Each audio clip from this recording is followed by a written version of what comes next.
저는 우리 교회에서 습관이 돼서 이렇게 올라오면 먼저 여러분들 인사시키는 습관이 있는데 여기서는 안 하시니까 제가 인사를 시킬게요. 같이 한번 인사하시죠. 잘 오셨습니다. 반갑습니다. 네.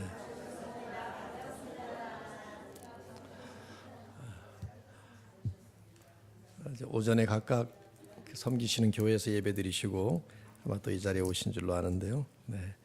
제가 오늘 말씀을 본문이 3개입니다. 사실은 시간 관계상 하나만 읽었습니다만은 여러분이 미리 좀 가지고 계시면 좋겠네요. 사도행전 4장 36절, 37절, 그 다음에 9장 26절, 27절, 그리고 이제 11장 24절 그렇게 보도록 하겠습니다. 잠시 한번 기도하죠. 말씀을 위해서. 아버지 하나님 감사합니다.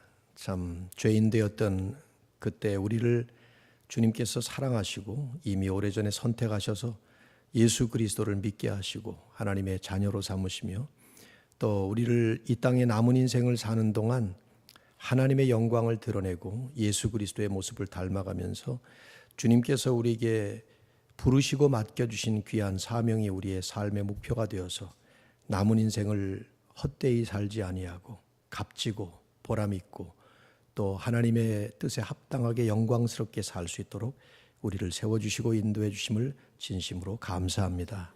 주일마다 모여서 사랑하는 믿음의 가족들이 이것을 확인하고 또 선포하면서 하나님이 우리에게 주시는 축복도 나누고 우리 하나님께 영광 돌릴 수 있는 이런 복된 자리에 저희들을 불러주신 것 진심으로 감사합니다.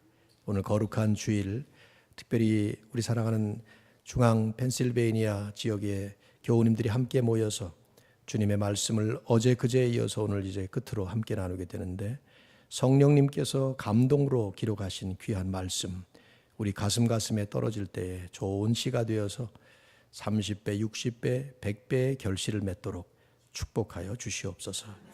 그리고 각 교회로 돌아가서 섬길 때에 교회의 머리 되시고 주인 되시는 우리 주님을 최고로 높여드리며 그 주님을 위해서 남은 한평생이 개인적으로나 교회적으로 부끄럽지 않게 아름답게 살아가는 저희들 되게 해 주옵소서. 귀한 말씀의 시간 주님의 손에 의탁하오며 예수님의 이름으로 기도드립니다. 아멘. 진정한 그리스도인으로 산다는 게 무엇인가? 지난 그 2번의 말씀이 마치 그런 질문에 대해서 정답 같은 얘기들을 나누었다고 하면 이제 오늘 제가 3번째 이 시리즈의 마지막 설교는 그렇게 살았던 사람의 모델을 한번 살펴보자는 것입니다. 어떤 이슈에 대해서 우리가 얘기를 할 때 장황한 원리로 이해하는 것도 좋지만 간단한 모델을 살펴보는 것도 대단히 큰 도움이 됩니다. 물론 이제 위험성도 담겨져 있죠. 왜냐하면 이제 모델이 아닌 것을 모델로 잘못 착각해서 그걸 본받게 되면 그러면 오히려 잘못된 길로 갑니다. 좋은 모델도 보는 눈이 나쁘면 잘못하면 그 잘못 볼 수가 있습니다. 저 이제 이런 얘기 할 때마다 생각나는 조크가 하나 있어요. 이걸 저 번역하시는 분이 어떻게 통역하는지 모르겠는데 아마 못할 것 같아요. 그냥 아예 포기하십시오. 그냥 한국에 누가 만든 얘기죠. 한국의 그 중학교 미술 시험 시간에 시험 문제가 하나 났어요. 생각하는 사람이라는 조각품을 누가 조각했는가 하는 질문인데 정답은 19세기 프랑스 유명한 그 조각가 로댕입니다. 그래서 한 모범생이 답을 썼어요. 로댕 이렇게. 근데 이제 그 옆에 앉아있던 아이는 그 반에서 공부를 꼴찌로 못한 아이였습니다. 그래서 답을 컨닝을 하려고 보는데 불행히도 눈이 좀 나빴어요. 그 로댕이라는 답이 오뎅으로 보였어요. 그래서 오뎅 이렇게 썼습니다. 그 옆에 있는 아이도 공부를 못한 아이였어요. 답을 보니까 답이 오뎅이야. 그냥 쓰면은 너무 쉬워서 베꼈다고 들킬 것 같아서 나름대로 고쳤었답니다. 덴뿌라. 그 옆에 앉아있는 애도 공부를 또 못한 애였어요. 답이 덴뿌라야. 그냥 쓰면 안 될 것 같아서 나름대로 또 다른 말로 바꿔서 머리를 굴려서 어묵 이렇게 썼답니다. 누가 웃자고 만든 썰렁한 옛날 조크지만 모델 얘기를 할 때마다 이 얘기가 꼭 생각이 나요. 이 정답이 아닌데 그걸 정답인 줄로 잘못 베끼는 거죠. 또 정답을 보면서도 눈이 나빠서 그걸 잘 못 베끼는 거예요. 그냥 잘 베끼기만 해도 되는데 진짜 모델이면 그걸 잘 보고 그대로 흉내만 내도 괜찮은데 그게 잘 안 되는 것입니다. 정답이 아닌 것을 정답인 줄로 착각하고 베껴도 잘못이고, 정답을 보면서도 잘못 베껴도 그것도 잘못일 것이고 말이죠. 그러니까 바른 모델을 찾아서 또 바로 잘 그것을 따라가야 되는 것이, 그게 이제 우리의 좋은 모델을 찾아서 할 수 있는 혜택이라고 생각되는데, 진정한 그리스도인으로 사는 게 뭐냐 하는 주제를 가지고 모델을 찾으라고 하면 뭐 두말할 것 없이 우리들의 최고의 모델은, 베스트 모델은 예수님이에요. 그렇죠? 예수님 닮아가면 되는데, 예수님 닮는다는 것이 너무 어려운 일이에요. 오른편 뺨 맞으면 왼편 돌려대고, 속옷 갖고자 하는 자에게 겉옷까지 내주고, 오리 가자면 심리 가지고, 구하는 자에게 주고, 꾸고자 하는 자에게 거절하지 마라. 악한 자를 대적하, 오늘 제가 우리 교회에서 설교한 설교인데, 악한 자를 대적하지 마라. 거기다 더 나가서 한술 더 뜨시잖아요. 원수를 사랑하고 너희를 핍박하는 자를 위해서 기도해 줘라. 참 멋있는 말씀이긴 한데 너무 어렵죠. 예수님을 보면 언제나 마치 에베레스트 산 같은 너무 엄청난 거대한 태산 같은 생각이 들어요. 저는 그런 산은 한 번도 못 올라가 봤습니다. 제가 한국에 있을 때 관악산은 자주 올라갔지만 말이죠. 그런 느낌으로 저는 성경에서 그 예수님의 모습을 잘 닮으면서 우리에게는 현실적으로 효과적인 모델이 됐던 사람들을 본받기를 좋아합니다. 그런 의미에서 제가 오늘 여러분에게 모델로 소개하고 싶은, 진정한 그리스도인의 모델로 소개하고 싶은 초대교회에 바나바라는 사람이 있습니다. 바나바. 뒤집어도 바나바. 앞으로도 바나바. 재미있는 이름이죠. 네. 왜냐하면 우리는 흔히 모델 그러면 슈퍼스타형 모델들을 연상을 합니다. 그런데 이런 바나바는 그런 사람은 아니었습니다. 굳이 만일에 초대교회 사도행전에서 초대교회의 슈퍼스타를 뽑으라고 하면, 그런 모델을 뽑으라면 베드로나 바울 같은 사람이 분명히 뽑힐 거예요. 이 바나바는 그런 위대한 위인도 저명한 유명인사도 아닌 평범한, 우리식으로 얘기하면 그냥 평범한 성도였습니다. 평신도라고 할까요? 별로 좋아하는 말은 아니지만, 하지만 진정한 그리스도인으로서 저를 보고 뽑으라면 주저하지 않고 저는 이분을 뽑겠습니다. 왜냐하면 과장하지 않고 이분 없이는 초대교회 역사가 쓰여질 수 없었어요. 이분 없이는 사도행전 역사가 분명히 다르게 쓰여졌을 것입니다. 제가 증명해 보여드릴게요. 사도행전을 보면 바나바에 대한 얘기가 차례차례 이렇게 몇 군데 나옵니다. 뭐 시간이 없으니까 그걸 다 볼 수는 없고 그냥 나오는 순서별로 하나씩 3번만 보겠어요. 이건 제가 일부러 설교를 위해서 짜집게 한 게 아닙니다. 성경에 나오는 순서대로 성령의 감동으로 성경을 기록하면서 누가가 사도행전을 기록할 때 초대교회 역사 속에 바나바를 쓴다면 이 3가지 얘기는 꼭 해야 되겠다. 그래서 하나씩 4장, 9장, 11장, 그리고 15장이 또 나오긴 하는데 그건 생략하고요. 그렇게 나옵니다. 자, 하나씩 우선 성경부터 좀 보겠습니다. 여러분 성경 공부하듯이 한번 성경 좀 펴보시죠. 첫 번째 본문은 사도행전 4장 36절, 37절이에요. 오늘 목사님께서 성경 읽으시는 거 보니까 아마 성경이 각각 다양한 버전을 가지고 계신 것 같은데 그냥 가지고 계신 성경 가지고 함께 읽겠습니다. 자, 사도행전 4장. 제가 오늘 교회에서 3번 설교를 했더니 목이 마르네요. 그러니까 저는 여러분이 읽으실 때 저는 물 좀 마시고 그렇게 읽겠습니다. 자, 4장 36절 찾으셨나요? 네, 36절, 37절 2절 읽습니다. 시작.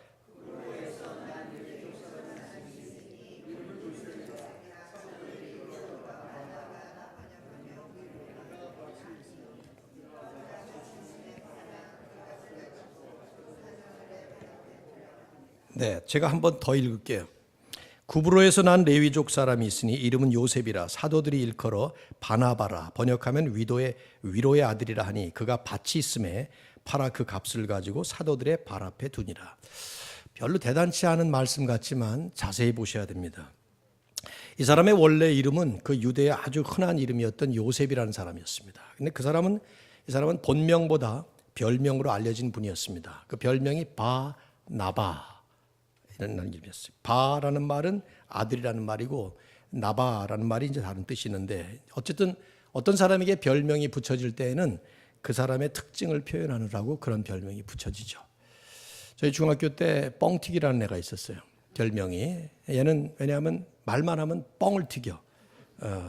아버지가 대학 교수였다가 그 다음날 또 딴 사람이 부르면 경찰서장이 됐다가 뭐 하여튼 별의별 많은 좋은 직업들이라는 직업은 다 나오는 거예요. 뻥을 튀기는 것이죠. 제가 볼 땐 지금도 어디선가 뻥을 튀기면서 살 가능성이 아주 높은데 그런 식으로 이 사람에게 바나바라는 별명이 붙어졌을 때는 그것이 그 사람을 특징을 표현하는 말이었어요.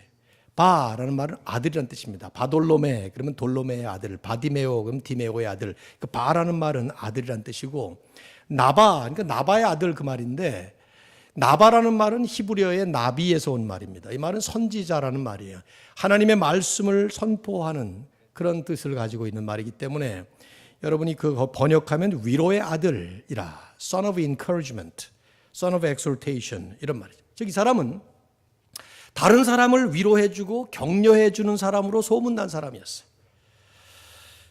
초대교회에 알려지기를 요셉이라고 하는 이 특별한 이 사람은 바나바, 위로의 아들, 권면의 아들이라는 별명이 붙을 만큼 누구를 만나도 그 사람에게 위로가 되어주고 그 사람을 아주 좋은 격려를 해주는 그런 사람이었다는 말이죠. 사도행전 전체에서 아주 일관성 있게 바나바는 다른 사람을 격려하고 세워주고 위로해주고 그런 어떤 이타적인 삶을 사는 모습을 계속 보여줍니다. 그 첫 번째 예가 37절이에요. 뭐라고 나오냐면 그가 밭이 있음에 팔아 그 값을 가지고 사도들의 발 앞에 두니라. 바나바가 팔았던 밭이 얼마나 큰 밭이었는지 값이 얼마였는지 그것으로 얼마나 많은 사람을 구제하고 도와줬는지 그건 모르겠어요. 누가가 적지 않으니까. 그러나 세 가지 우리가 주목할 부분이 있습니다. 첫째, 레위인이었다고 하면서 이 사람이 밭을 팔았다는 걸로 볼 때 레위인은 부동산을 소유하지 못하게 돼 있었습니다. 그 당시에. 그러니까 이 밭은 아주 특별한 밭이었어요. C.K. 베렛이라고 하는 유명한 신학자는 이건 분명히 이 사람이 죽게 되면 묻히게 될 매장지였을 것이다.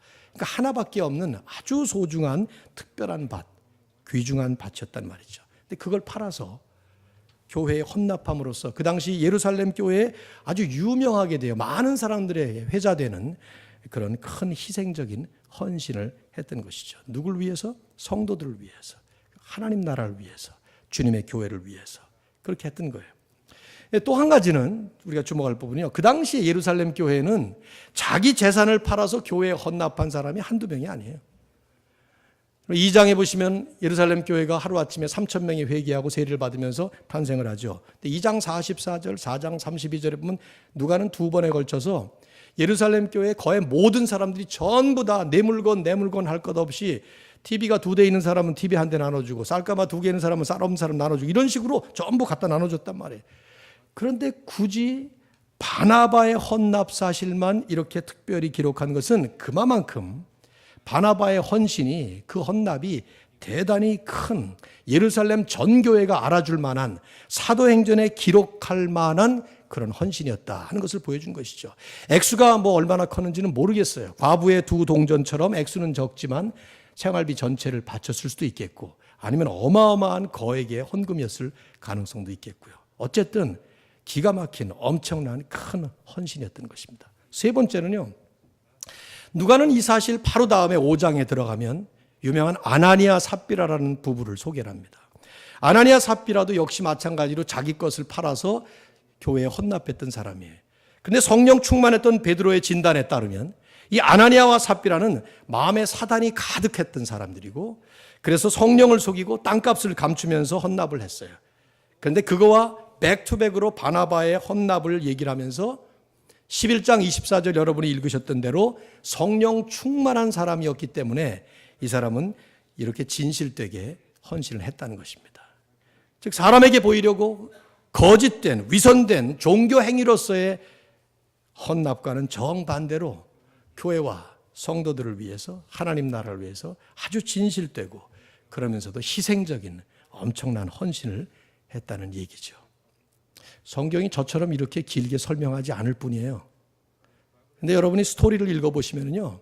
성경 안에 나오는 스토리가 성경 전체의 40%입니다. 장르 중에 가장 많이 차지하는데 스토리를 보실 때는 잘 보셔야 되는데 그게 포인트예요. 성경은 세상이 떠들썩하게 강조하는 것처럼 그렇게 말하지 않아요. 그렇지만 상세하게 우리가 성령의 눈을 가지고 들여다보면 그 안에 그런 조용한 그러나 대단히 엄청난 고귀한 헌신이 담겨져 있습니다. 바나바의 엄청난 헌신을 보여주는 얘기예요. 두 번째 본문은 9장에 나옵니다. 자, 9장 26절, 27절 이 말씀도 여러분이 한번 읽어주시기 바랍니다. 자.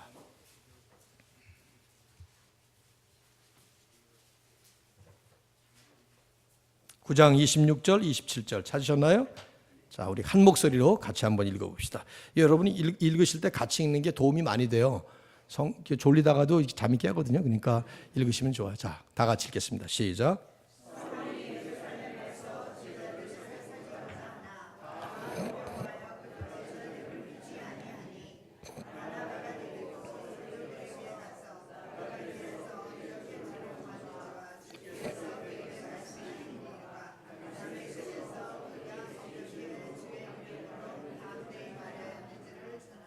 네, 좀 배경 설명이 필요합니다. 이 9장은요, 사울이 다메섹으로 가다가 예수님을 만난 다음에 그 다음에 이 말씀을 이제 누가가 기록하는 건데, 잘 아시다시피 여러분, 사울이 주님을 만나기 전에, 그 사울이었죠, 이름이. 그 다음에 나중에 바울이 된 거 아닙니까? 그때 사울은 교회를 극렬히 핍박하던 사람이었습니다. 교회 다니는 교인들이 하나님께 반대하는 사람이라고 생각했어요. 예수가 이게 일종의 이단 사이비 교주로 생각했던 것이죠. 이 사람은 젊은 나이에 우리 첫날 같이 사울에 대한 얘기, 다 바울에 대한 얘기를 잠깐 했습니다만은, 많은 사람들이 생각하기를 그 당시 종교, 정치, 교육, 사회의 큰 그 리더 단체인 공회, 산헤드린이라고 하는 이 공회의 공회 의원이었다고 그렇게 많이 추측을 합니다. 어쨌든 어젯밤에 봤던 그 스데반, 제가 예를 들었습니다만, 스데반을 돌로 쳐 죽일 때 그 당시 함부로 사람 돌로 못 쳐 죽여요. 그건 로마 정부가 금하는 일이었습니다. 그런데 어떤 사람을 증인으로 삼을 때 그 증인이 막강한 영향력을 발휘하는 사람 같으면 할 수 있는 일이었습니다. 그걸 사울이 했어요. 사울이 스데반을 사람들이 돌로 쳐 죽일 때 그 폭도들이 사울을 증인으로 삼을 만큼 사울은 아주 막강한 그런 힘을 발휘하는 사람이었던 것이죠. 근데 이제 이런 사람이 교회를 막 핍박을 하다가 교회가 풍비박산이 돼서 여기저기 흩어진 사람을 쫓아다니는데 다메섹으로 많이 갔다. 요즘에 다메스커스죠. 그 소식을 듣고 로마 군병들을 데리고 대제사장의 공문을 가지고 갑니다. 그러다가 중간에 부활하신 예수님을 만나죠. 잘 아신 얘기 아니에요? 사울아, 내가 왜 나를 핍박하느냐? 누구십니까? 주님입니다. 그런 얘기를 하면서 예수님을 만나고 거기서 180도로 바뀌어요. 그래서 그때부터 사울은 이름을 그때 당장 바꿨는지는 모르겠습니다만은 오늘 본문에 보니까 그런 건 아닌 것 같아요. 어쨌든 복음을 전하는 전도자가 됩니다. 그래서 많이 가서 전도를 하고 다메섹이가 전도를 하고 이제 그러다가 생각해 보니까 예루살렘에 내려가서 사도들을 만나서 정식으로 인정을 받아야 되겠구나 하는 생각을 했던 거죠. 그래서 예루살렘으로 내려온 거예요. 근데 오늘 본문을 보시면 사울이 예루살렘에 가서 제자들을 사귀고자 하나 만나고자 하나 다 두려워하여 그가 제자 된 것을 믿지 아니하니, 아무도 안 믿은 거예요. 아니, 어제까지만 해도 예수 믿는 사람들을 잡아다 죽이던 사람인데 이 사람 앞에 함부로 내가 크리스천이라고 나타났다가 잡혀 죽으면 어떡하냔 말이에요. 안 믿은 거예요. 한국에 가면 여러분 그 조폭교회가 하나 있어요. 조폭, 그러니까 조직 폭력배들만 모인 교회가 있습니다. 이게 이제 교회가 어떻게 된 교회냐면 그 목사님이 조직 폭력배의 두목이었는데 이분이 이제 어떻게 하다가 이제 실수로 예수를 믿었어요. 실수로 예수 믿는 거 아무튼 이제 본인이 늘 그런 조크를 한데 하여튼 예수님을 믿게 됐어요. 그래가지고 중국에 가서 선교를 하려고 중국을 갔는데 이게 선교가 너무 힘든 거예요. 조직 폭력배 출신이었으니까 괄괄하고 말도 그냥 아웃스포컨하게 막 하고 그래야 되는데 중국 가면 말도 제대로 못 하고 숨어 있고 그러니까 이게 영 안 된 것이죠. 그래서 안 되겠다. 나는 내 조국으로 돌아가서 옛날에 같이 놀던 형제들하고 같이 해야 되겠다. 그래서 가서 한 사람 한 사람 만나가지고 믿을래 안 믿을래, 죽을래 믿을래, 이런 농담으로 그렇게 하겠죠. 그러면서 한 사람 한 사람 회심돼서 그 교회에는 전부 다 조직 폭력배 출신들 한꺼번에 단체로 이제 찜질방 가면 전부 다 등에 용문신 앞에 호랑이 이런 것들, 이런 사람들만. 그러니까 그 사람들은 만나면은 목사님, 장로님 그렇게 안 한대요. 전부 다 형님. 그러면서 나 폼 쫙 잡으면서 형님 하면서 그런 식으로 한다는 거예요. 제가 한국 가면 꼭 그게 한번 들려보고 싶은데 말만 들었지 못 가봤어요. 근데 못 가본 이유 중에 하나는 괜히 갔다가 좀 무슨 일 당할까 봐 겁이 나더라. 그런 거 아니겠어요 지금? 사울이 어느 날 제자들을 찾아와서 사도들을 찾아와서 나 이제 예수 믿게 됐습니다. 나 좀 만납시다 하는데 안 만나주는 거예요.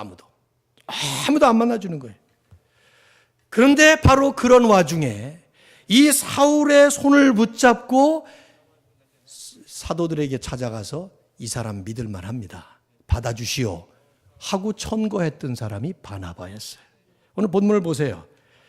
바나바가 데리고 사도들에게 가서 그가 길에서 어떻게 주를 보았는지와 주께서 그에게 말씀하신 일과 다메섹에서 그가 어떻게 예수의 이름으로 담대히 말하였는지를 전하니라.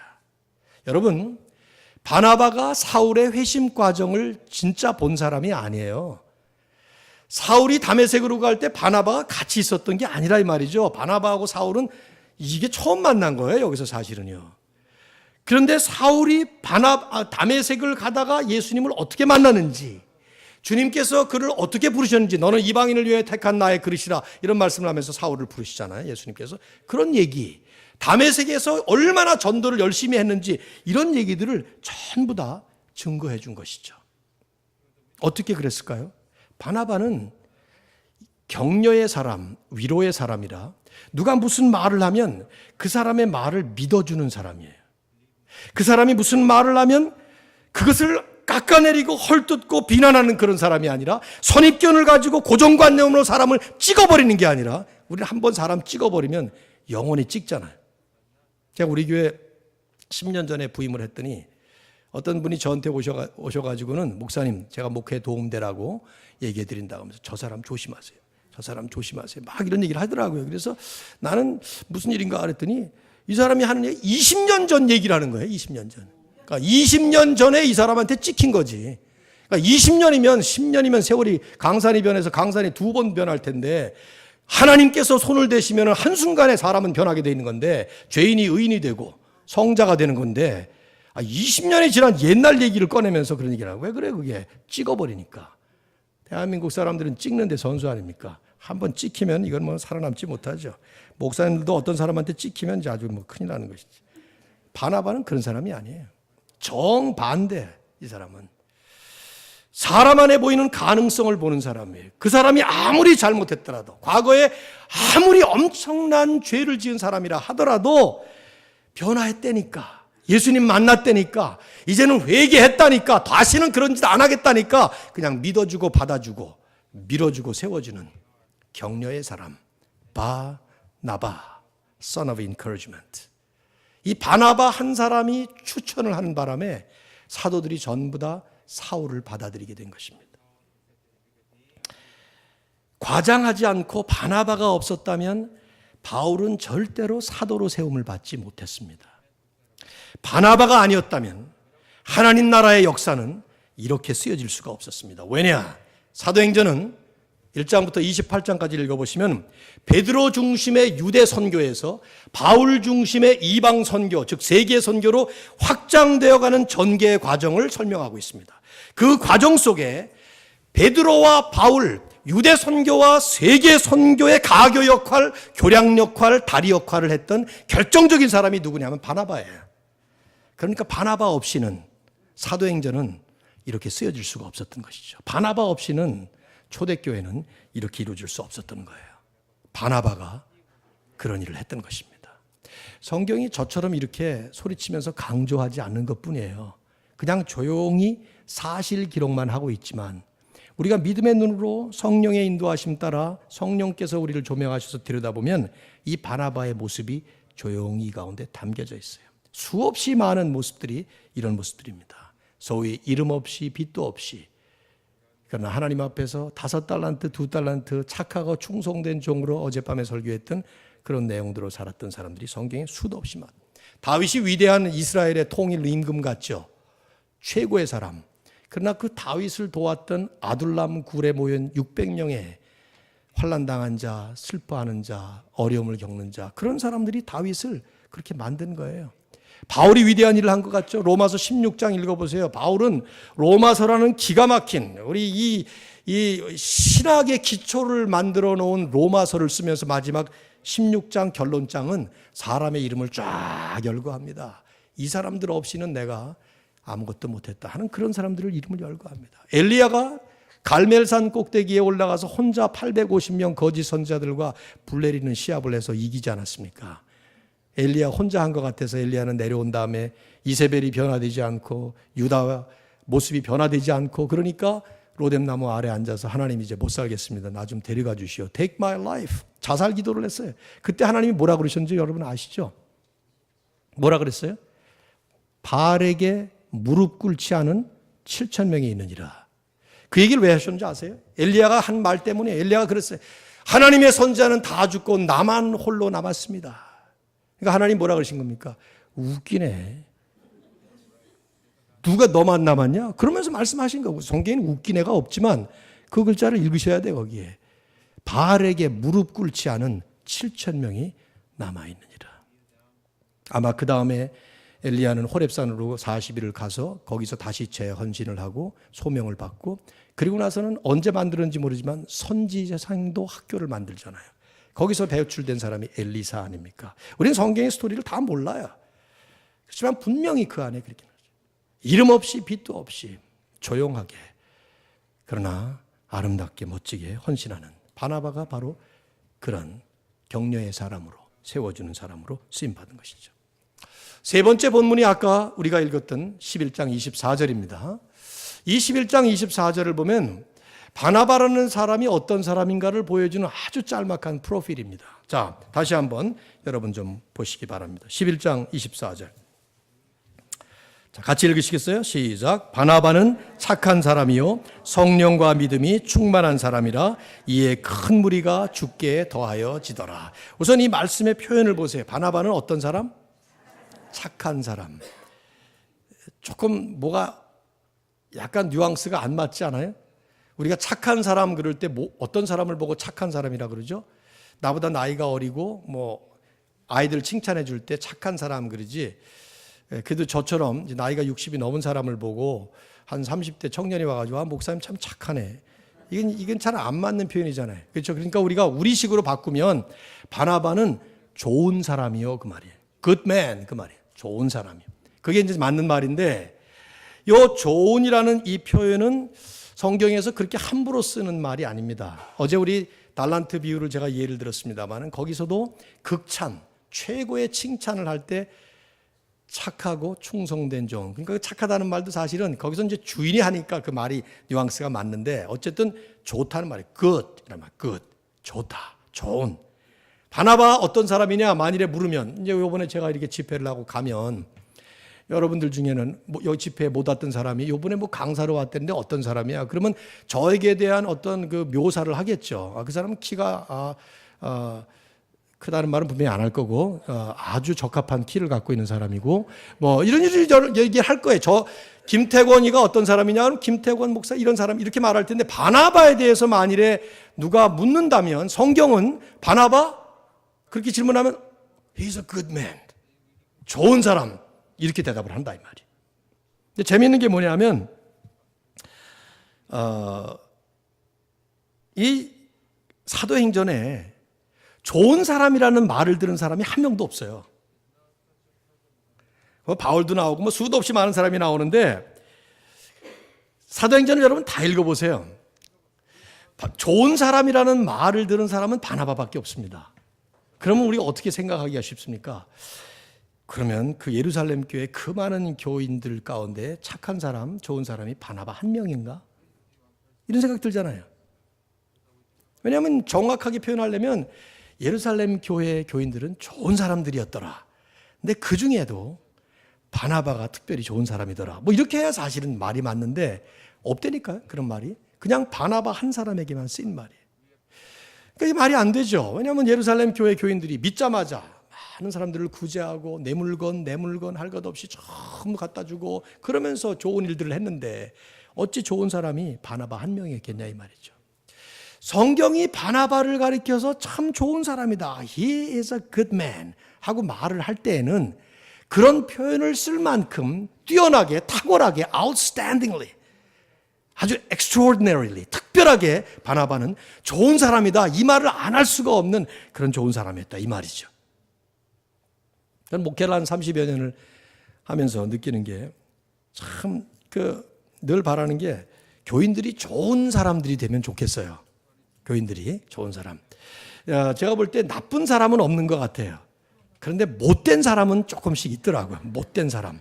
아주 사악하고 뭐 그런 나쁜 사람은 없는 것 같아요. 예수 믿고 나니까 다들 변화되고 저도 마찬가지지만 제 안에도 못된 성품이 아직 남아있어요. 그것처럼 우리가 종종 못된 모습은 나오는데 바나바는 그렇지 않았다 이 말이에요. 근데 오해하시면 안 돼요. 바나바는 태어날 때부터 이런 좋은 성품을 기질로 가지고 태어났다? 그건 아닙니다. 그런 사람은 세상에 없죠.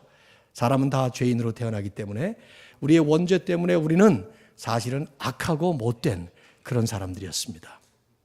어떻게 아냐고요? 글쎄요. 저는 지난 한 6년 동안에 손주, 손녀 그 6명 중에서 2명하고 같이 살았는데 우리 아들, 며느리하고 같이 걔네들을 보니까 영락없이 인간은 죄인이구나 하는 걸 제가 느껴요. 참 아기가 딱 처음에 태어났어요. 우리 큰 그 손녀가 첫 번째 손녀가 20주 만에 며느리가 이게 아기가 조산을 한다고 그래가지고 의사 선생님이 20주에 태어나면 죽습니다.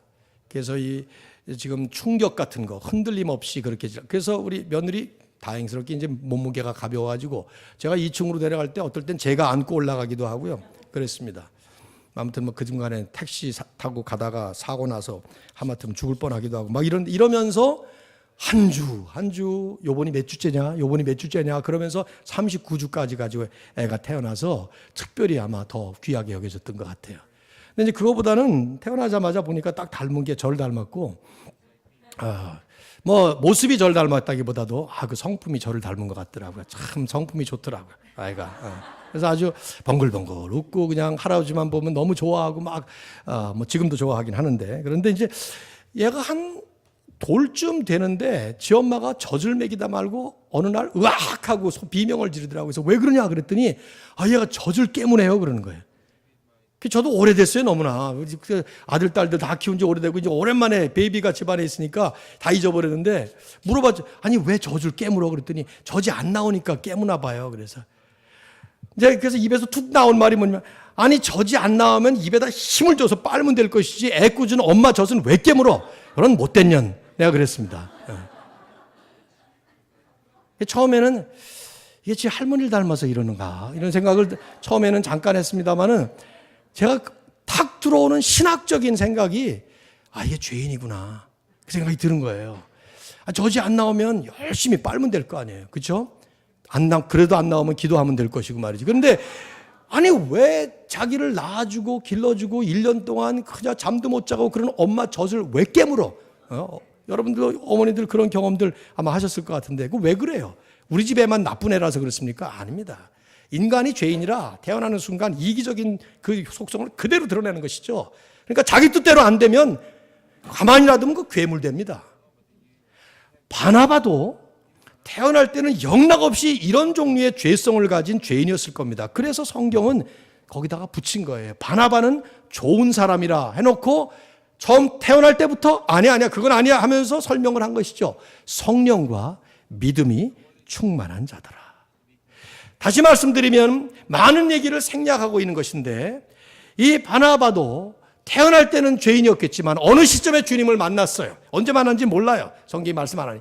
예수 그리스도를 만나고 그분의 성령을 받으면서 그의 성품이 변화되기 시작하면서 성령과 믿음이 충만한 사람이 되어가면서 그는 성품이 변화되고 그래서 모든 사람들이 볼 때는 He's a good man. 좋은 사람이다. 성경에 기록되어서 2000년을 내려오면서 좋은 사람의 대표적인 모델이 될 만큼 좋은 사람이 됐던 것이죠. 여러분 이 본문은요. 이 11장 24절의 이 말씀은 11장을 보면 안디옥 교회라고 하는 특별한 교회가 세워져서 성장해 나가는 과정 속에 설명한 말입니다. 사도행전 7장에서 스데반이 죽습니다. 8장에서 예루살렘 교회에 핍박이 임합니다. 다 흩어져요. 사도들 빼놓고는 전부 다 흩어집니다. 빌립은 사마리아로 내려가고 막 사면팔방으로 다 흩어져요. 사도행전 8장 4절을 보시면 흩어진 사람들이 가는 곳마다 복음을 전했습니다. 근데 어디다 복음을 전하는가 하면 가는 곳마다 흩어진 유대인의 회당에 들어가서 유대인들에게만 복음을 전하다가 11장 19절로 들어가면 흩어졌던 사람들 가운데 안디옥이라고 하는 곳에 와서 이방인에게 처음으로 복음을 전하기 시작합니다. 그때까지 유대인들은 이방인들이 복음을 받는다는 건 아직도 상상을 못했던 것 같아요. 그래서 안디옥에 최초로 이방인으로 세워지는 교회가 세워졌고 그 소식이 예루살렘 교회에 전달이 된 거예요. 예루살렘 교회 본부 입장에서 보니까 아니 이방인들, 유대인이 아닌 이방인들이 예수 믿고 교회가 세워졌어? 그거 혹시 사입이 아니야? 이단 아니야? 이런 생각이 들었던 것 같아요. 그래서 조사단을 파견하는 거예요. 그 조사단 단장이 바나바예요. 왜 예루살렘 교회 사도들이 조사단 단장을 바나바로 해서 보냈을까? 지난번에 경험이 있으니까. 바나바는 편파적인 사람이 아니에요. 긍정적인 사람이에요. 사람을 세워주는 사람이라 말이죠. 사울 때 경험을 했거든, 그 구장에서. 이번에는 교회를 조사하기 위해서 보냈는데 바나바가 가보니까 아니나 달라요. 너무 좋은 교회라 이 말이에요. 하나님의 은혜가 그 위에 임하고 너무 사람들이 은혜 충만하고 그런 모습을 본 것이죠. 그러니까 바나바는 편지를 쓴 거예요. 보나마나 우리 성경에는 안 나오지만 안디옥 교회 염려 마십시오. 이방인들로 세워졌지만 진짜 교회입니다. 아주 예수님 때문에 완전히 변화된 교회입니다. 이렇게 보내. 그리고는 그 이방인 교회에 남아서 바울을 데려다가 함께 안디옥 교회를 섬기는 것입니다. 무슨 말입니까? 바울이라고 하는 한 영적 전과자를 사도들에게 세워줄 때처럼 이번에는 안디옥 교회라고 하는 한 이방인 교회를 예루살렘 교회 본부에 세워주는 그런 일을 했다는 것입니다. 누가는요, 오늘 본문에 보시면요, 이에 큰 무리가 주께 더하여지더라. 재밌어요. 바나바는 착한 사람이라 믿음과 성령이 충만한 자더라. 그리고는 이에 그랬기 때문에 그 말은 therefore 큰 무리가 주께 더하여지더라. 안디옥 교회가 바로 그 바나바 그 사람의 그 착함, 그 사람의 성령과 믿음의 충만함, 그것 때문에 크게 부흥을 했다는 것이죠. 한 사람 때문에 안디옥 교회가 엄청나게 부흥한 것이죠. 우리가 경험하는 거 아니에요? 한 사람 때문에 교회가 부흥하기도 하고 한 사람 때문에 교회가 무너지기도 합니다. 한 사람 때문에 교회가 멋있게 일어서기도 하고 한 사람 때문에 교회가 쪼개지기도 합니다. 그 한 사람이 두 사람을 만들고 두 사람이 네 사람을 만들고 그러면서 그런 역사가 일어납니다. 저는 믿어요. 성경을 연구하는 일종의 전문가로서 저는 분명히 이런 성경이 우리에게 말씀을 가르치신 것은 바로 이런 진리라고 믿습니다. 진정 올바른 교회, 진정한 교회는 바나바 같은 사람들로 가득 차야 된다고 믿습니다. 왜냐? 이런 사람이 진정한 그리스도인이기 때문에. 진정한 그리스도인은 반드시 바나바 같은 삶을 살게 되어 있어요. 바나바처럼 헌신적으로 이기적인 죄성을 여전히 발휘하면서 사는 것이 아니라 예수님 만나고 성령 충만해지고 나니까 이제는 하나님 앞에 아낌없이 헌신하는, 첫날 설교했던 것처럼 그리스도의 보배로움 때문에 다른 모든 것들은 배설물처럼 여겨질 만큼 별거 아니에요. 돈도 시간도 재능도 다 주님을 위해서 헌신할 만큼 주님이 너무 소중하기 때문이죠. 바나바처럼 죄인의 본질적인 특성인 자기만을 위해서 이기적인 인생을 사는 게 아니라 주님을 믿기 때문에, 성령 충만하기 때문에 이제는 다른 사람을 위해서 나를 내어주고 다른 사람을 나보다 높여주고 나보다 낮게 평가해주고 격려해주고 위로해주고 세워주고, 그러면서 결과적으로 하나님의 나라를 든든히 세워가는 그런 사람, 이게 진정한 그리스도인의 삶의 모습인 것이죠. 자, 한번 따라 하실래요? 이거는 강사를 하는 사람들 와가지고 뭐 따라하라 그러면 좀 대부분 다 싫어하죠. 그죠? 근데 제가 어저께 그저께 한 번도 안 했으니까 이제 마지막이니까 한 번만 딱 따라 합시다. 자, 한번 따라 하시죠. 바나바처럼 삽시다. 네, 다시 손 이렇게 드시고, 참 잘하시네요, 여러분들. 큰 소리로 한번 합시다. 바나바처럼 삽시다. 네, 뭐 운동권들 같으네 보니까. 네, 됐습니다. 손 내리십시오. 자, 이제 제 설교 끝났습니다. 내려가면 바나바처럼 살겠다는데 뭐 할 말 다 했지. 끝났죠, 그죠? 네, 내려갈까요? 왜 안 내려가요? 다 끝났는데. 바나바처럼 살겠다면서 뭘? 아직 제가 안 내려가요. 과제가 남아 있어요. 우리가 뭐 이렇게 뭐 손 올리면서 큰 소리로 구호 외치고 뭐 현수막 붙여놓고 바나바처럼 살겠습니다, 뭐 이러면 될까요? 될 것 같아요, 여러분?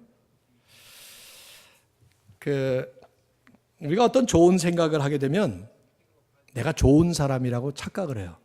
생각을 좋게 하게 되면 내가 좋은 사람이다. 내 세상에는 좋은 생각을 하는 나쁜 놈들이 참 많습니다. 제가 이제 안양이라는 곳에서 교회 개척을 해서 상당히 꽤 오래 한국에서 있을 때 했는데, 그 안양에 안양 교도소가 있어요. 전 대통령께서 들어가 계셨던 그것이 이제 안양 교도소가 있는데, 소년 감별소도 있고 뭐 거기 교도소들이 많습니다만, 거기 있으면서 제가 이제 교도소 많이 들락날락했죠. 사역하느라고. 근데 거기 들어가 보면요, 특별히 이제 소년 감별소 같은 데 보면 청소년들이 들어와 있는데, 거기서 아마 세상에서 가장 구호를 힘차게 외치는 장면을 여러분이 볼 수 있을 거예요. 이런 식으로 시키면요, 예수 잘 믿읍시다 그러면 뭐 떠나가라고 그냥 소리를 치면서 합니다. 그 사람들이. 근데 이제 몇 달 언제 나갑니까? 그러면은 뭐 이제 다음 달에 출소 안 되는 거예요. 나간다는 거지. 이제 감옥에서 그만하고. 그럼 한 몇 개월 있다 들어와 보면 또 들어와 있어요. 아니 나갔다며. 그랬는데 근데 나가서 내가 잘 살아보려고 하는데 그게 안 되더라고요. 그래서 또 들어온 거예요. 생각으로는 잘 살아야 되겠다. 좋은 사람 되게 되겠다. 막 구호도 외치는 거야. 다시는 안 그러겠습니다. 뭐 그런. 나갔다 근데 똑같이 또 들어오는 거예요. 생각과 마음은 그렇지만 몸이 안 따라주는 것이죠. 여러분, 우리가 바나바처럼 살자. 오늘 뭐 말씀 괜찮네요. 뭐 그럴듯하네. 성경 말씀들. 뭐 이렇게 하고 갑니다. 그런다고 바나바처럼 될까요? 안 돼요. 왜 안 될까? 트랜스포메이션, 이 변화라고 하는 것은 단순히 체인지가 아니라 진정으로 완전히 바뀌어지는 트랜스포메이션이라고 하는 것은 내 힘으로 할 수 있는 일이 아니에요. 마음 먹는다고 되는 일이 아닙니다. 바나바 역시 마찬가지예요. 성령과 믿음이 충만했다 하는 것은 그 사람을 성령이 붙잡았다는 얘기예요. 성령이 충만했다는 것은 뭐 방언하고 산기도 가서 뭐 신비로운 거 그런 뜻이 아닙니다. 이런 어떤 미스티컬한 얘기를 하는 게 아니에요. 이 사람을 성령이 충만히 채웠다는 것은 성령이 그 사람을 사로잡은 것인데, 그 성령의 역사가 또 이 사람의 입장에서는 믿음을 통해서 그런 하나님의 역사를 체험하는, 그래서 그것이 그의 삶에 잔잔하게 자리 잡고 지속적으로 진행되는, 그럴 때 이 사람은 착한 사람으로 변화됐던 것이죠. 제가 볼 때는 바나바처럼 산다는 것은 바나바가 진정 모델로 삼았고 그분의 가르침을 그대로 따르면서 살았던 예수 그리스도를 본받았다는 얘기예요. 왜냐? 예수님이 제자들을 모아놓고 많은 말씀을 하셨지만 제자들은 정말 많은 경우에 오해하고 착각을 했습니다. 십자가에 달리신다고 그러니까 마가복음 10장을 보면 야고보와 요한 이 형제는 용감하였다는 식으로 예수님 앞에 찾아와가지고 엉뚱한 요청을 하죠. 뭐라고 요청합니까? 주님의 영광 중에 임하실 때 우리를 하나는 우편에 하나는 좌편에 앉게 해주십시오. 그 말은 무슨 말이냐면 왕은 당신이 하십시오. 그렇지만 우의정과 좌의정은 우리한테 좀 주시고 비서실장, 국무총리는 우리가 좀 하겠습니다. 이런 얘기죠. 그러니까 그 12명 중에서는 우리를 좀 대우해달라 그 얘기예요. 근데 그렇게 얘기할 때 이 두 사람은 뻔뻔해서가 아니에요. 또라이라서가 아니에요. 멍청이라서 그런 말 한 게 아니에요. 그럴만하다고 생각했던 거예요. 본인들이 엄청나게 헌신을 했으니까. 근데 예수님이 그때 뭐라고 말씀하셨어요? 네가 뭘 구하는지 모르는구나. 그러면서 나머지 10명의 제자들도 그냥 막 씩씩거리면서 저놈들이 우리보다 선수 쳤네 막 이러면서 누가복음 22장에 보면은 마지막 최후의 만찬 석상에까지 그들은 싸워요. 예수님이 발을 왜 씻었겠어요? 요한복음, 누가복음 이런 것들을 전부 종합을 해보면 그 순서가 있는데 최후의 만찬을 펼치시는데 가만히 보니까 말들은 안 하지만 마음속에서 그들은 전부 다 다투고 있었던 거예요. Who is the greatest among us? 우리 중에 최고가 누구냐? 그래서 다퉜다고 누가는 얘기를 하죠. 그러니까 요한복음 13장에 예수님이 갑자기 일어나셔서 발 닦는 일을 하신 거예요. 근데 그런 과정 속에 예수님께서 하셨던 결정타가 뭐냐면 이 우리가 사는 세상, 여러분과 제가 살고 있는 세상, 이 제자들이 예수님이 재림하실 때까지 계속 진행해야 되는 교회 역사 속에 어떤 그림을 그려야 되는가 하는 것이었어요. 너희들이 지금 이런 식으로 안 된다는 거예요. 내가 최고다. 그래서 다른 사람을 짓밟아버리고, 바나바와 정반대죠. 남을 세우는 게 아니라 밟아버리고, 그 밟은 위에 내가 서야 되니까 올라가려면. 그 세상이 하는 짓이에요. 그러니까 예수님께서 12명의 제자들을 모았어요.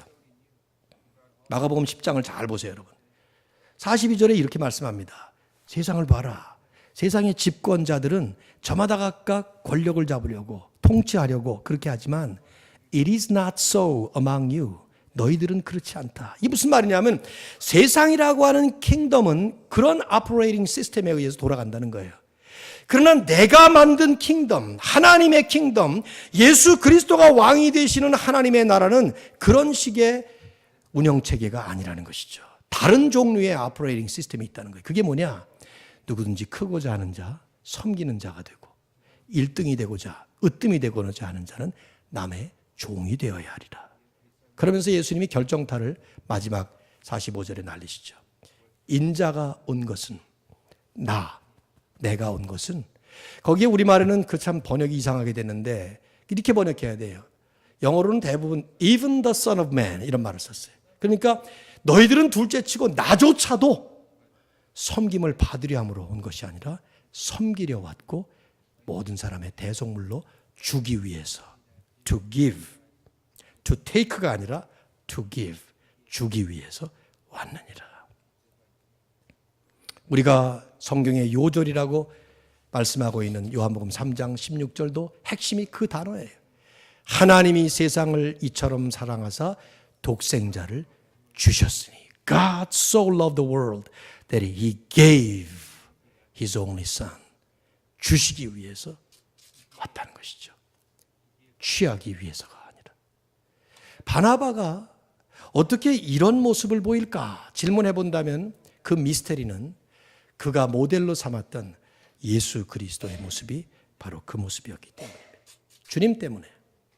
그 주님의 가장 보배로우심을 깨달았기 때문에 더 이상 세상의 그 어떤 것이 비교도 할 수 없고 필요하지도 않고 오직 그 주님, 그래서 그 바울이 그저께 말씀했던 것처럼 그리스도의 그 부활의 경지에 도달하기 위해서 이제는 내가 뒤를 돌아보지 아니하고 오직 앞에 있는 그것을 잡으려고 표대를 삼고 그것이 부르심인 줄 알고 달려가겠다.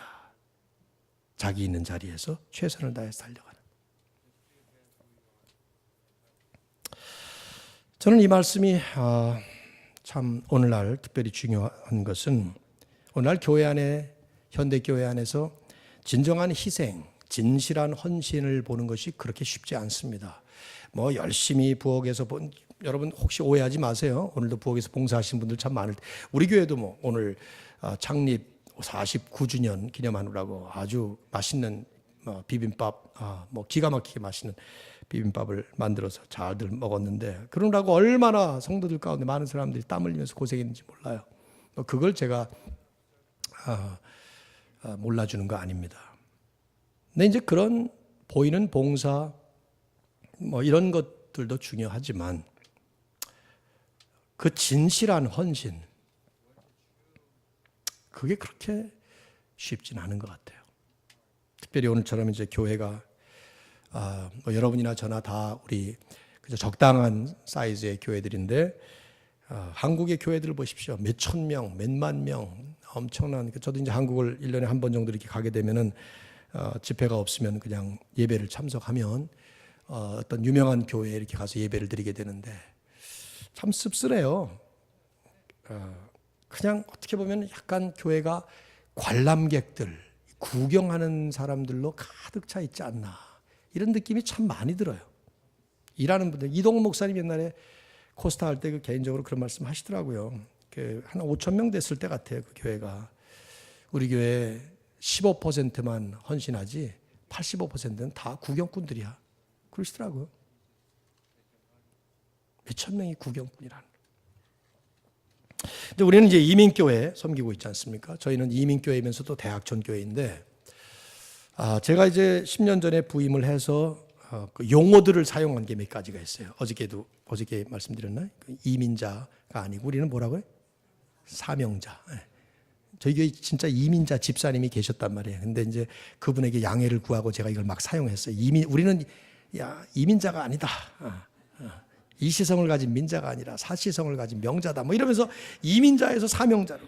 근데 이제 또 한 가지는 청년들에게는 우리는 청년들이 많거든요. 대학생들이 많다. 유펜 옆에 있다 보니까.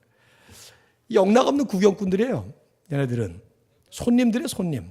그래서 청년부 예배실에 올라가면 not a fan 이렇게 딱 써 있어요. 그냥 구경꾼이 아니라 선수 된다. 그래서 구경꾼이 아니라 선수다. 뭐 이렇게 자꾸 강조를 하니까 아이들이 이제 열심히 신앙생활하고 이제 떠나갈 때는 저한테 이제 카드 한 장씩 이렇게 써주고 가곤 하는데, 그럼 제일 많이 그 카드에다가 쓰는 것이 목사님 제가 선수처럼 살겠습니다. 뭐 이런 식으로 써주고 가는데, 그거 읽을 때마다 잠깐 있다 가는 청년들이지만 교회가 참 사명을 잘하는 것 같다 이런 생각을 하게 되죠. 제가 오늘 그 편지 하나를 갖고 왔어요. 뭐 이런 편지 많습니다만 얘가 제일 잘 쓴 것 같아요. 김화윤이라는 자매였는데 제가 읽어드리겠습니다. 인생에서 큰 변화를 겪고 한국으로 돌아가는 저에게 큰 사명이 주어졌다고 생각합니다. 그것은 바로 저를 통해서 주님의 향기를 전하는 것입니다.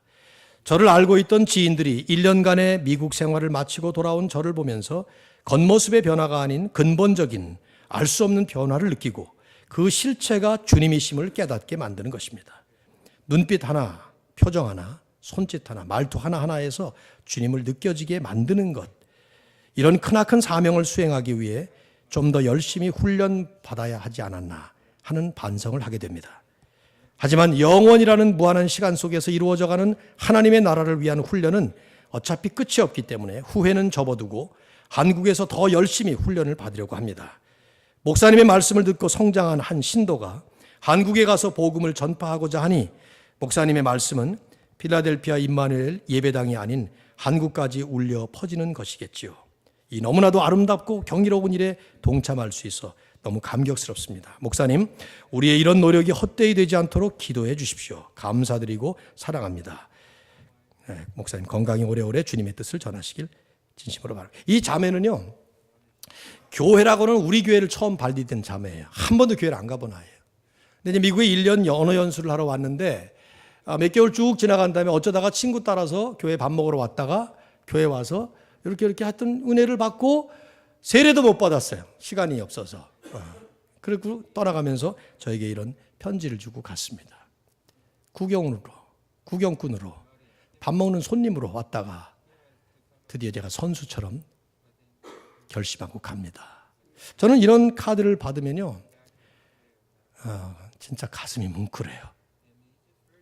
근데 이제 그런 생각을 할 때마다 하나님은 어떠실까? 이런 생각을 해봐요. 내 마음이 이럴 때 하나님은 어떠실까?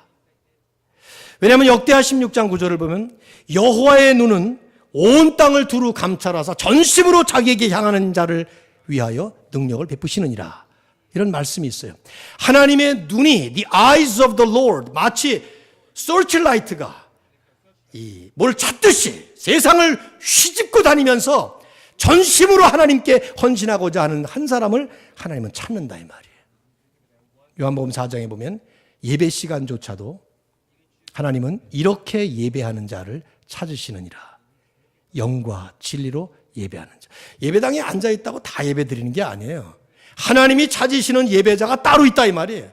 전심으로 영과 진리로 성령으로 하나 되어서 하나님께 예배 드리는 그런 사람을 하나님은 찾으시다가 딱 만나면 바로 그 사람에게 합당한 은혜를, 능력을 베푸시는 것이죠. 1000명, 10,000명의 구경꾼들이 모여봤자 10명의 선수들이 뛰어줘야 그 일은 끝이 나요. 월드컵 때 보셨잖아요. 11명의 선수들이 뛰는데, 와, 그래도 하여튼 뭐 한국의 그 응원은 대단했죠. 여러분 2002년도 월드컵이 저는 생각나는데 그때 우리 4강까지 갔나요? 맞죠? 8강 갔나? 8강? 4강 갔죠. 4강. 목사님 잊어버리셨네. 4강 갔다 4강. 전 세계 4강으로 우리가 오른 적이 있었잖아요. 그때 2000년도 저는 그때 안식년으로 샌프란시스코의 동생네 집에서 우리 가족들이 같이 지냈는데, 와, 그때 정말 그 감격. 제가 들어보니까요, 그 한국에서 그때 그 월드컵이 일어날 때, 이 응원하는 사람들이 한 3만 명, 4만 명들 앉아가지고 우리 선수들이 볼을 딱 받으면 막 몰고 갈 때 전부 다 일어나서 와 하고 함성, 그 소리치는 함성 소리가 747 보잉 엔진 바로 밑에서 듣는 것보다 컸답니다. 아마 그때 청각들 많이 상했을 거예요, 내 생각에. 그 동네 그 운동장 주변에 성인 기저귀가 전부 동나버렸어요. 성인 기저귀. 그러니까 어른이 차는 기저귀인데 이게 왜 필요했냐면 게임이 이제 앞에 45분, 뒤에 45분, 하프타임 15분, 뭐 30분인가 뭐 이렇게 있으니까 거기 들어가서 2시간 이상 있고 그다음에 미리 들어가 앉아 있어야 되잖아요. 좋은 자리에. 그리고 끝난 다음에 그 많은 사람들이 언제 한꺼번에 그러니까 앞뒤로 하면은 이게 4시간 이런데 이게 시체 조건이 조금 시원치 않은 분들 같으면은 그걸 차고 들어가야 되거든요. 그러니까 그 기저귀가 또 동나버린 거예요, 거기. 그 정도로 구경꾼들의 열정은 대단하죠. 황선홍 선수가 그 이마에 붕대, 맞죠? 붕대 감고 헤딩할 때, 그 아픈 피가 여기 나는데 그걸로 헤딩할 때, 와! 얼마나 여러분, 그 안정환 선수가 페널티킥 그 미스하는 바람에 안정환 욕 엄청나게 했어요. 아유, 저런 병신 저거 나라도 참은 들어갈 텐데, 아유, 얼굴 반반하고 모델이나 해라, 모델. 막 이러다가 나중엔 또 뒤집었잖아요, 안정환이. 그래서 미안하다, 정환아. 그러면 막 또 TV 앞에서 그러기도 하는데. 아니 내가 뭘 도와주는 게 있다고 욕을 하고, 아니 내가 구경하고 오징어 씹고 앉아서 도와주는 것도 없으면서 자기가 넣은 것처럼 착각을 하지 않나. 못 넣으면 막 욕을 하고 난리를 치지 않나. 그게 구경꾼이에요. 그게 구경꾼이라고. 선수들은 그러지 않아요. 잘난 척도 안 하고 흥분도 안 하고 골대, 표대를 향해서 골 딱 잡으면 그러면 패스하면 패스하고 드리블하면 드리블하고 헤딩하면 헤딩하고 그러면서 이마가 깨져도 이게 선수야.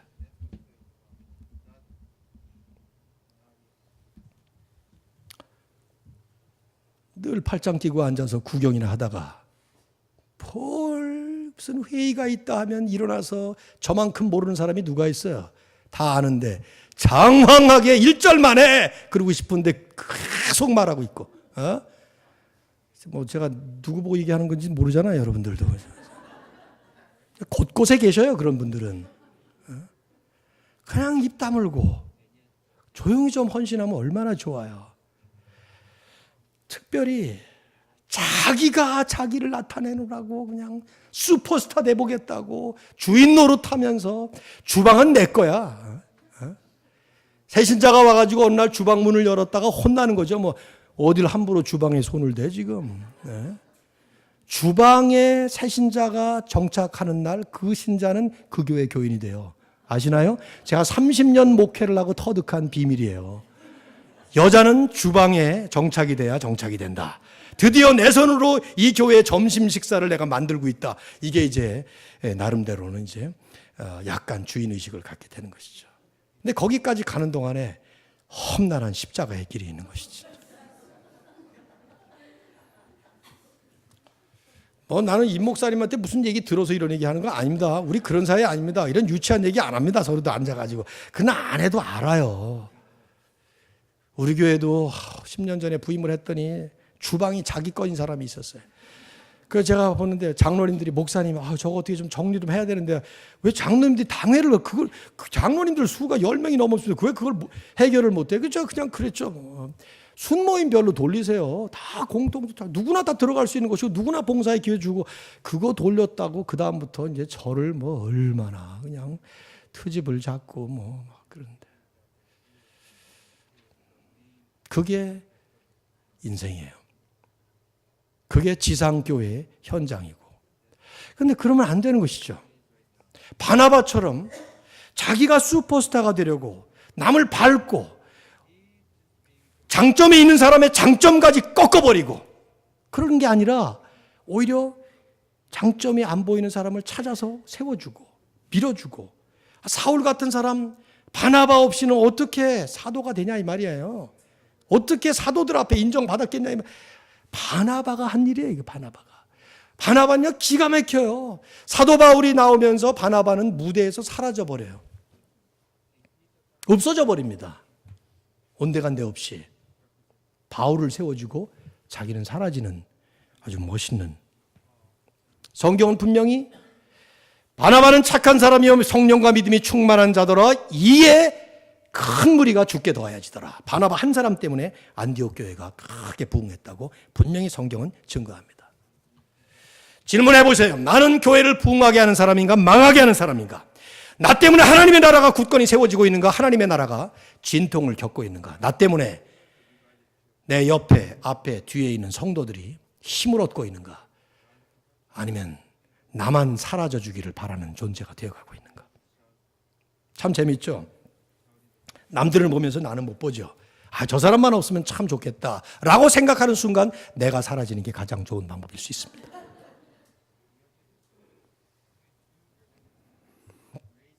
어떻게 해야 돼요? 어떻게 해야 바나바처럼 이렇게 섬기는 자가 되고 이렇게 멋지게 조용하게 그러나 하나님 나라에 쓰임받을 수가 있겠습니까? 저는 그 비결이 우리가 읽었던 성경 본문이라고 봐요. 성령과 믿음이 충만해야 합니다. 그래서 착하고 충성된 종으로 살아가야 됩니다. 사실은 제가 이 설교를 거꾸로 한 셈이에요. 어제 설교가 착하고 충성된 종으로 누구는 살고 싶지가 않아요. 근데 안 되죠, 그것이. 오늘 이것이 어쩌면 답이에요. 성령과 믿음이 충만. 내 힘으로 안 된다니까요.